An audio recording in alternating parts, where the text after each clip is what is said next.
विश्वास और अंधविश्वास में एक पतली सी लकीर है। विश्वास और अंधविश्वास में हमें थोड़ा सा फर्क करना आना चाहिए। क्या होता है कि आज जो बच्चे होते हैं, जो एक फॉर्मेटिव ईयर्स में हैं, या जो बच्चे जो अभी कुछ अपने करियर को शेप देना चाहते हैं, वो एक गीली मिट्टी की तरह होते हैं। एक टीचर उनको जिस शेप में ढालना चाहे उस शेप में उनको ढाल सकता है। तो टीचर्स का धर्म है कि वो उनको सही शेप दे, और उस गीली मिट्टी को भी ये फर्ज बनता है कि मैं अपने कुम्हार यानी कि टीचर एक कुम्हार है, आप गीली मिट्टी हैं, और कुम्हार आपको जैसा चाहे वैसा शेप दे सकता है। तो मिट्टी को भी कुम्हार पे भरोसा रखना चाहिए, और कुम्हार पे जब आप भरोसा रखेंगे तो कुम्हार आपको इस शेप में डालेगा जो जिंदगी भर आपके लोग तारीफ करें। तो टीचर वैसे ही कुम्हार की तरह है, ये हर तरह से आपको मदद करता है। तो कल मैंने जो कमेंट्स आपसे बोला था करने के लिए, काफी लोगों ने किया, मुझे काफी पसंद आया, और उन सब चीजों को समझते हुए मैंने जो आज का क्लास, आज का वीडियोस बनाया है, वो आपको काफी अच्छा लगेगा। देखिए दोस्तों, मैं चाहता हूं कि कम समय में हम अपने मंजिल तक पहुंच जाएं। डिसीजन और डेस्टिनेशन ये दोनों हमारे हाथ में है। डेस्टिनी हमारे हाथ में नहीं है, लेकिन डिसीजन और डेस्टिनेशन ये दोनों हमारे हाथ में है।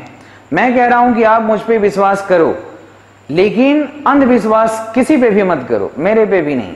जब तर्कों के आधार पे मैं बात करूं, वो जो चीजें जो आपको लगेगी करियर के लिए जरूरी है, तब आप मुझे विश्वास करो, मेरे पे विश्वास करो और मेरे साथ चलो। तो विश्वास करना है अपना दिमाग को चलाते हुए।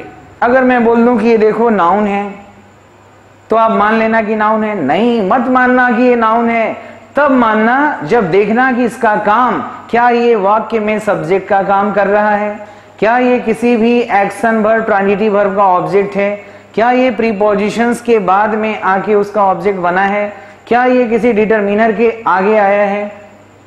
जब तक काम नहीं देखेंगे, ना मेरा बात मानना ना किताबों की बात मानना, सिर्फ और सिर्फ तर्कों के आधार पे हर चीजों को समीक्षा करना है उसके काम के हिसाब से।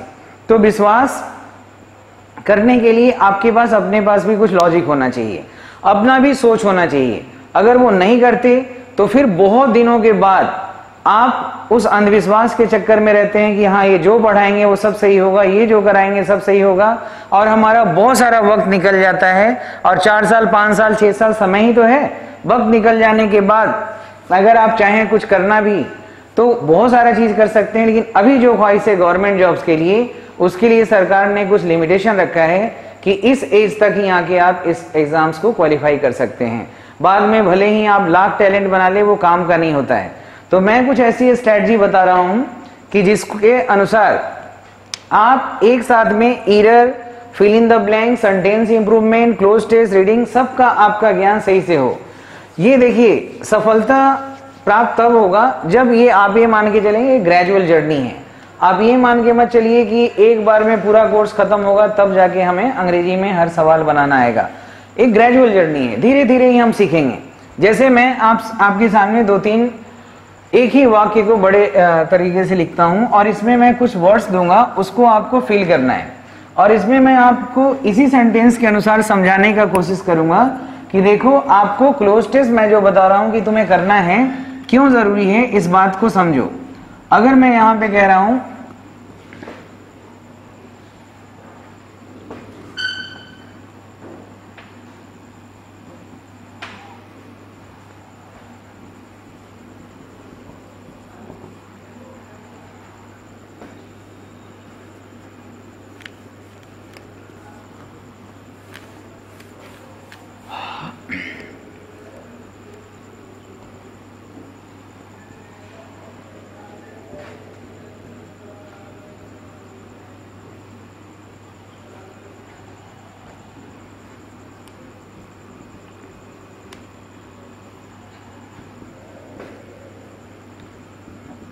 राइट, ये मैंने एक वाक्य लिखा है। ये एक आपके सामने छोटा सा वाक्य है, और इस वाक्य में ही, इस वाक्य के माध्यम से मैं बताना चाह रहा हूं कि आपको कोशिश क्या करना चाहिए, आपको क्या बिना सोचे समझे, बिना ऑब्जर्वेशन के आगे बढ़ते रहना चाहिए, चुपचाप आंख बंद करके अंधविश्वास के साथ पढ़ते रहना चाहिए कि मैं बहुत अच्छे टीचर से, बहुत अच्छे कोचिंग में, बहुत अच्छे किताब से पढ़ रहा हूं, लेकिन जब अंधविश्वास के साथ ये काम करेंगे, आंख खोल के आप देखेंगे नहीं कि आपको पढ़ना क्या है, तब तक आपकी किस्मत कोई दूसरा आदमी नहीं बना सकता। आप अपने डिसीजन से ही अपनी डेस्टिनेशन को चमका सकते हैं, डेस्टिनेशन तक पहुंच सकते हैं और आपकी डेस्टिनी चमकेगी। तो निर्णय आपका है कि आपको करना कैसे है। मैं एक टीचर हूं, एक कुम्हार हूं, मेरा काम है लोगों को जो कच्ची मिट्टी है उसको सही शेप में लाना, उसके लिए मैं सही मार्गदर्शन करूंगा। आपको अच्छा लगता है तो जरूर फॉलो करना है, और अगर नहीं अच्छा लगता है तो कमेंट करके बताना है, लेकिन देखना वीडियो जरूर मेरा ही है, राइट। तो यहां देखिए, please the in order to, अब ये एक एक ब्लैंक जो है ना, इसको मैं नंबर दे रहा हूं और आप दिमाग लगाइए और ये ऑब्जर्व करिए कि आपको पढ़ना क्या है, कैसे शब्दों का तथ्यात्मक जुड़ाव है। कोई एक सिंगल वर्ड भी बिना मतलब का किसी वाक्य में नहीं रहता, अगर हो तो सुपरफ्लुअस, और अगर जो जरूरी है वो छूट जाए तो वो ओमिशंस, वहां भी वायलेशन है ग्रामर का। तो एक एक शब्द आपस में जुड़े हुए हैं। अब जैसे मैं पहला ब्लैंक यहां पे रख रहा हूं, इसके लिए मैं एक ऑप्शन दे रहा हूं। फर्स्ट ब्लैंक के लिए, फर्स्ट जो ब्लैंक है इसके लिए मैं ऑप्शन दे रहा हूं, ये है आपका पील,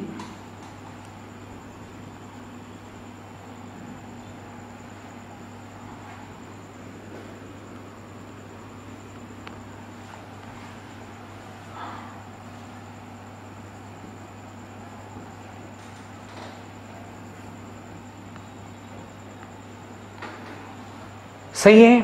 अब एक ये ऑप्शन है, दूसरे वाक्य के लिए मैं ऑप्शन जो दे रहा हूं, ये पहला का हो गया, ये दूसरा का मैं दे रहा हूं यहां पे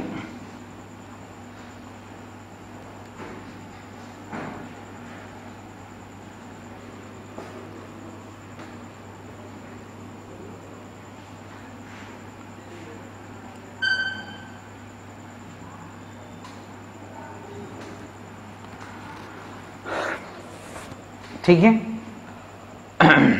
और तीसरा का मैं यहां पे दे रहा हूं, तीसरा जो है इसको, और आप देखते रहिए कि कौन सा वर्ड है। मेरे लिखने के पहले आप पूरा करते रहिए, आप आराम से देखो, पढ़ो और समझो, और इसमें ये ऑब्जर्व करने की कोशिश करो कि ये ग्रामर के सारे रूल्स मुझे आता है, वोकैब्स हमें सब समझ में आता है स्पेलिंग के साथ, ग्रामेटिकल वैल्यू को समझते हुए। तो अब ऑब्जर्व करके वर्ड्स को यहाँ पे लगाना है।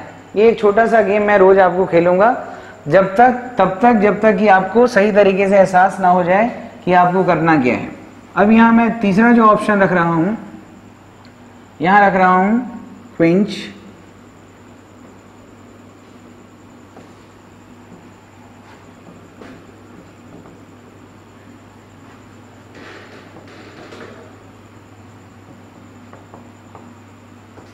राइट। फोर्थ में जो ऑप्शन रख रहे हैं,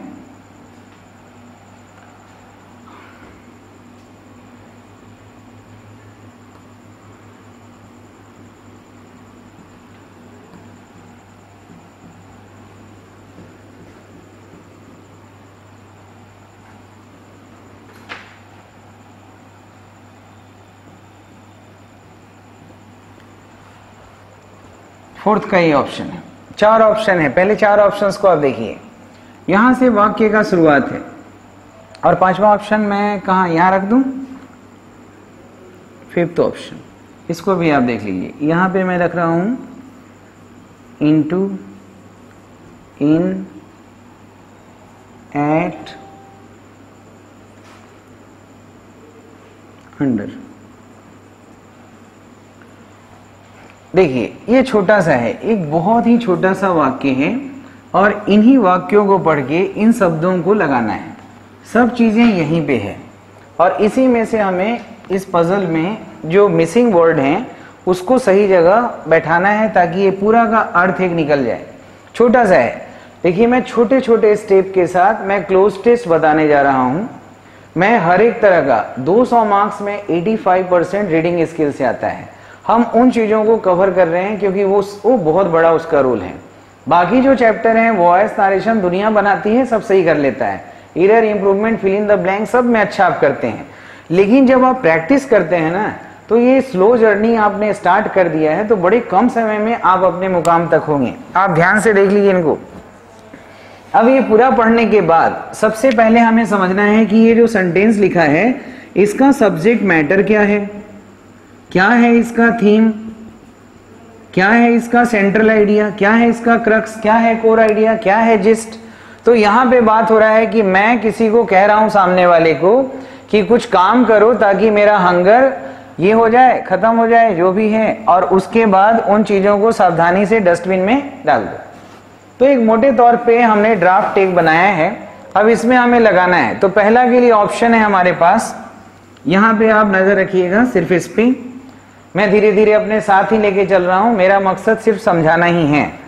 तो यहाँ पे देखिए please the in order to, तो यहाँ पे प्लीज जो हम सामने आपसे बात कर रहे हैं, तो डायरेक्टली अगर मैं आपसे बात करूंगा ना, जब आप मेरे सामने हैं तो हम डायरेक्ट वर्ब का यूज करेंगे। ये इंपेरेटिव सेंटेंस है।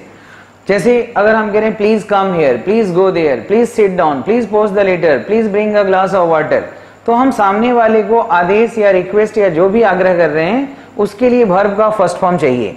तो अब ये बताइए, ग्रामर की समझ ने हमें बताया कि यहाँ वर्ब चाहिए। अब हमें देखना है कि इसमें वर्ब कौन है। तो अब उसके लिए ये बहुत जरूरी है कि शब्दों का भी ज्ञान हो। देखो मैं बता रहा हूं कि कैसे फैक्ट्स और कॉन्सेप्ट, कैसे ग्रामर और वोकैब्स दोनों आपके लिए जरूरी है। मेरा मकसद सिर्फ आपको सही रास्ते पे लाना है। मेरा मकसद ये नहीं है, मैं ये नहीं कह रहा हूं कि अंधविश्वास कर लो कि मैं जो कर रहा हूं वही करो और एक बार में एकदम सब सही हो जाएगा। मैं तो बस ये कर रहा हूं कि समय बचाओ, विश्वास को के ऊपर विश्वास रखो, लेकिन उस विश्वास के पहले उसको ऑब्जर्व करके समझो। जैसे यहां हम इन चीजों को ऑब्जर्व कर रहे हैं कि डायरेक्ट अगर हम किसी से रिक्वेस्ट कर रहे हैं तो वो एक्शन वर्ब से स्टार्ट होगा, सब्जेक्ट की जरूरत नहीं है, सब्जेक्ट तो है ही सामने खड़ा, तो यहाँ वर्ब चाहिए। अब वर्ब इसमें से कौन सा है ये हमें जानने की जरूरत है। तो अब ये बताइए, पील और पील, ये वाला में तो चलो अगर वर्ब कोई हुआ भी तो एस लगा हुआ है, वो एस आ नहीं सकता है। तो ये दो ऑप्शन हमारे खत्म हो गए। तो बाकी ऑप्शन हमारा जो बचा है वो बचा है PEEL पील या PEAL पील। तो इसमें मैं बता देता हूं, अगर आपको पहले से जानकारी है तो आप कह सकते हैं कि यहाँ वर्ब के रूप में PEEL पील नहीं, ये PEAL पील होगा। तो यहाँ पे जो एक में पील लगा रहे हैं इसका मतलब होता है छीलना, छीलना होता है। तो अगर आप वर्ब की जरूरत है तो हमें पहचानना पड़ेगा कि इसमें से वर्ब कौन और नाउन कौन। ये जो पील जो है इसका मतलब होता है रिंगिंग, घनघनाहट, कोई चीज का जो आवाज आता है, कोई बेल का, कोई डोर का, उसको हम पील कहते हैं। पील का मतलब साउंड। तो यहाँ पे पील हो जाएगा। अब यहाँ पे देखिए ग्रामर हमें समझा रहा है कि यहाँ द है तो आगे हमें नाउन लगाना है। अब यहाँ पे कौन सा नाउन आएगा जिसका जो इस वाक्य के अर्थ को आपको सही तरीके से स्पष्ट कर दे। तो यहाँ पे देखो पेयर लिखा हुआ है, PEAR, और PEER भी लिखा है। पेयर तो आपको पता है कि जोड़ा होता है और इम्पेयर का मतलब वर्ब हो जाता है। तो ये वर्ब का यानी कि शब्दों का समझ चाहिए जो हमें ग्रामर सिखाता है और वोकैबुलरी जो हमें निपुण करता है, चीजों को कॉम्प्लीमेंट के रूप में यानी कि कंप्लीट करने का काम करता है। तो क्या छीलेंगे, तो इन दोनों का मीनिंग जानना होगा। पियर का मतलब नाशपाती होता है और PEER पीर जो होता है, पियर का मतलब कुलीग होता है, जो समकक्ष आपके साथ में काम करने वाले लोग होते हैं। तो अब छीलने की बात है तो छीलेंगे कोई फल को, तो यहाँ पे होना चाहिए था पियर। समझ रहे हैं? ये छोटा छोटा ऑब्जर्वेशन से ही अब इसी को मैं 4-5 सेंटेंस में लिखूं तो चीजें बेहतर होगा। लेकिन YouTube पे जो वीडियो मैं बना रहा हूं उसके लिए बहुत ज्यादा चीज एक साथ नहीं बता सकता। आपको बस मैं एक तरीका, एक पैटर्न बता दूंगा कि इनको पढ़ने से क्या फायदा है। लास्ट तक वीडियो देखिए। अब यहाँ तीसरा है इन ऑर्डर टू। तो इन ऑर्डर टू के बाद वर्ब का फर्स्ट फॉर्म आता है, ग्रामर हमें सिखा रहा है। अब यहाँ पे तीसरा जो ऑप्शन है यहाँ पे लिखा हुआ है क्विंच, सेटिस्फाई, रेच। तो यहाँ पे बताइए अगर हम किसी को आदेश दे रहे हैं, आग्रह कर रहे हैं कि छीलो, क्या छीलो, पियर को छीलो, उद्देश्य इन ऑर्डर टू, तो इन ऑर्डर टू आगे क्या लिखा है, हंगर, तो भूख जिससे मिटे, तो यहाँ पे क्वेंच भी लिखा है, यहाँ पे हमें V1 चाहिए था, लेकिन इसमें कौन सा V1 आएगा जो वाक्य के अर्थ को स्पष्ट करे। अब यहाँ पे सबका अर्थ जानना है, तो यहाँ पे क्वेंच का मतलब प्यास बुझाना या आग बुझाना, सेटिस्फाई होता है संतुष्ट करना अपने आप को किसी भी चीज से। ये जो WRETCH रेच है, ये हमारा एडजेक्टिव है, जिसका मतलब होता है बड़ा ही हैप्पलेस व्यक्ति, जो बहुत ही अनफॉर्चुनेट है, दुर्भाग्य है, नाखुश है, उदास है, तन्हा है। और ये रेच का मतलब वर्ब हो गया, जिसका मतलब वोमिट करना होता है, उल्टी करना। तो जब एक बार हम शब्दों को जब देख लिए, समझ लिए, तब हम ऑब्जर्वेशन के आधार पर यहाँ वर्ड लगा रहे हैं कि नहीं, हम पील कर रहे हैं, छिलवा रहे हैं किसी से नाशपाती, तो अपने भूख को सेटिस्फाई करने के लिए कर रहे हैं, राइट। तो यहाँ पे सेटिस्फाई वर्ड हो गया, ये सही हो गया। ये एक पजल है, इसमें जो मिसिंग वर्ड्स हैं उसको सही करना है, बड़ा मजा आता है। लेकिन ये आप घबराना मत कि शुरू में तो मुझे कुछ आता नहीं, आप पानी में उतरो, तैरना सीखोगे धीरे धीरे। अब 6 महीना तक रूल याद करेगा तो ग्रोथ कब होगा। हमारे पास टाइम बहुत कम है दोस्तों, बहुत कम समय में हमें काम करना होता है। शुरुआत चाहे आप जहां से करें, लेकिन रोज आपको चलना है और थोड़ा सा फास्ट भी रखना होगा अपने आप को। सीखो, प्रैक्टिस में डालो हर एक चीजों को। प्रैक्टिस के नाम पे सिर्फ प्रीवियस ईयर्स के क्वेश्चन मत बनाओ, अपना दिमाग को ज्यादा से ज्यादा यूटिलाइज करो। अगर करेगा ना और अंधविश्वास के चक्कर में पड़ा रहा, तो फिर समय निकलने के बाद यही कहोगे कि हमें तो अपनों ने लूटा, गैरों में कहां दम था, मेरी कश्ती वहीं डूबी जहां पानी कम था। तो वहीं पे कोई एग्जाम क्वालिफाई किया हुआ बच्चा बोलेगा कि तू पहले भी बेवकूफ था, आज भी बेवकूफ है, तुम वहां गए ही क्यों थे जहां पानी कम था। समझो, ऑब्जर्व करो, अंधविश्वास में नहीं, ना मेरी बात ना किसी की बात। तुम अपने करियर के लिए काम कर रहा है, करियर के लिए जिसको काम करने के बाद आपका पूरा भविष्य सुनहरा होगा, उसके साथ आप रिस्क नहीं ले सकते, उसके साथ आप कॉम्प्रोमाइज नहीं कर सकते। आप उठिए और सोचिए, समझिए आपको मेहनत करना कहां है। ये छोटा सा सेंटेंस आपको सब कुछ सिखा देगा। Satisfy my hunger and put the, अब यहां पे फिर से डिटर्मिनर लिखा है द, और आगे लिखा है केयरफुली डस्टबिन। तो कोई ऐसा चीज होगा जो डस्टबिन के लिए ही बना हो या डस्टबिन में डालने के लिए उपयुक्त हो। तो यहाँ पे देखो फोर्थ जो है, इसमें हम यहाँ पे लिखे हैं पील। तो PEL पहले भी मैंने बता दिया कि पील का मतलब होता है आवाज, रिंगिंग। ये जो पिल्स हो जाता है, ये वाला जो हो गया इससे बना, इसका कोई मतलब नहीं है। ये वाला जो पील है, छिलका उतारना हुआ, सॉरी यहाँ पे मैंने गलत किया है, यहाँ पे जो पील है ना, इसका मतलब हो जाएगा PEEL, पील। ये छिलका उतारना हुआ, राइट, ये पील होता है। तो यहाँ पे जो ये वाला जो पिल्स है, ये हुआ, ये हमारा हो जाएगा छिलका, छिलका किसी भी फल का, किसी भी सब्जी का। तो यहाँ पे हमें छिलका के लिए लिखना पड़ेगा पिल्स, यानी कि फोर्थ में होना चाहिए यहाँ पे पिल्स, राइट, ये करेक्ट है। और यहाँ पे केयरफुली, और उसको क्या करेंगे, डस्टबिन में क्या करेंगे, डालना है। तो कहाँ डालना है, अब यहाँ प्रीपोजिशंस की जरूरत है। तो पुट द पिल्स केयरफुली, अब किसी को डस्टबिन में, अब बाहर से ले जाके अंदर में डाल रहे हैं, तो इनसाइड मोशन है, तो इनसाइड मोशंस के लिए हमें लगाना होगा इनटू। तो यहाँ पे देखिए, आपको ग्रामर का भी समझ होना चाहिए कि यहाँ डिटर्मिनर है तो आगे हमें नाउन लगाना होगा, यहाँ पे हमें सही प्रीपोजिशन लगाना होगा ताकि पिल्स और डस्टबिन से हम सही संबंध दिखा सकें। वैसे तो यहाँ अंडर भी लगा देते तो डस्टबिन के नीचे हो जाता, बिसाइड लगा देते तो डस्टबिन के बगल में, अक्रॉस लगा देते तो डस्टबिन के उस पार हो जाता। प्रीपोजिशन कुछ भी लगा सकते हैं, लेकिन वाक्य क्या डिमांड कर रहा है वो समझ के हमें लगाना होता है। अब यहाँ पे इस वाक्य में क्लोस्टिस बनाया, तो मैं आपसे पूछता हूं कि क्या यहाँ पे वाक्य में ग्रामर की समझ की जरूरत नहीं है कि जब कोई रिक्वेस्ट कर रहे हैं डायरेक्ट हम किसी व्यक्ति से तो वर्ब से स्टार्ट करें?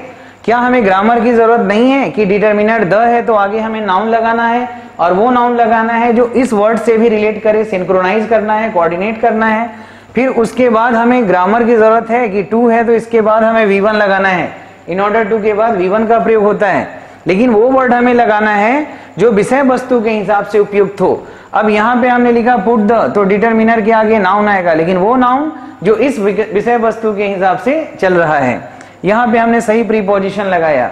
हमने जब ऑप्शन देखा तो ऑप्शन में भी हमें सिलेक्ट करना था कि कहीं PEAR के जगह PEER ना कर दें, कहीं PEL की जगह PEL ना कर दें और PEEL ना कर दें।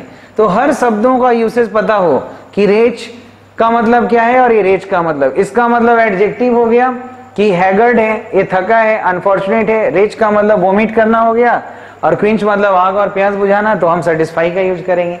अब यही वाक्य में अगर मैं यहां पे कह दूं कि प्लीज पील द पियर और पियर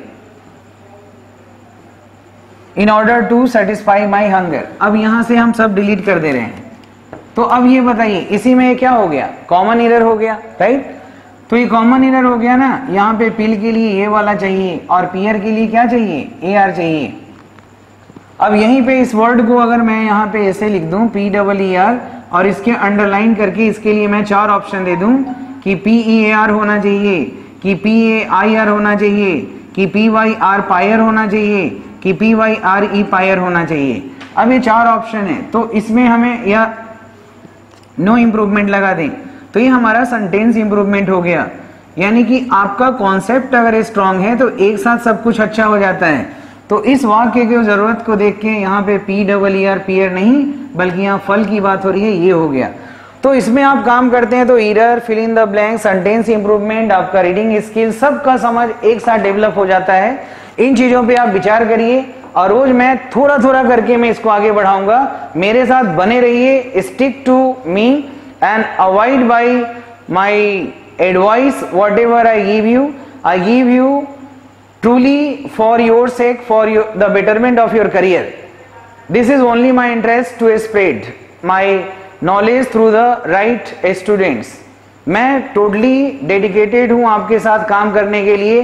प्रकाश जितना भी अगर ज्ञान का बढ़ाएं वो घटना नहीं है, आपके माध्यम से फैलता जाएगा, फैलता जाएगा, फैलता जाएगा, बढ़ता जाएगा।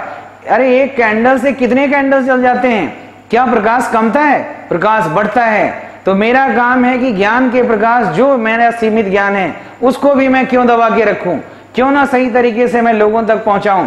तो मैं सबसे पहले आपको रियलाइज कराना चाहता हूं कि अगर वक्त बचाना है तो क्लोज टेस्ट रोज एक बनाओ, 3 महीना में आपकी पूरी तकदीर बदल जाएगी।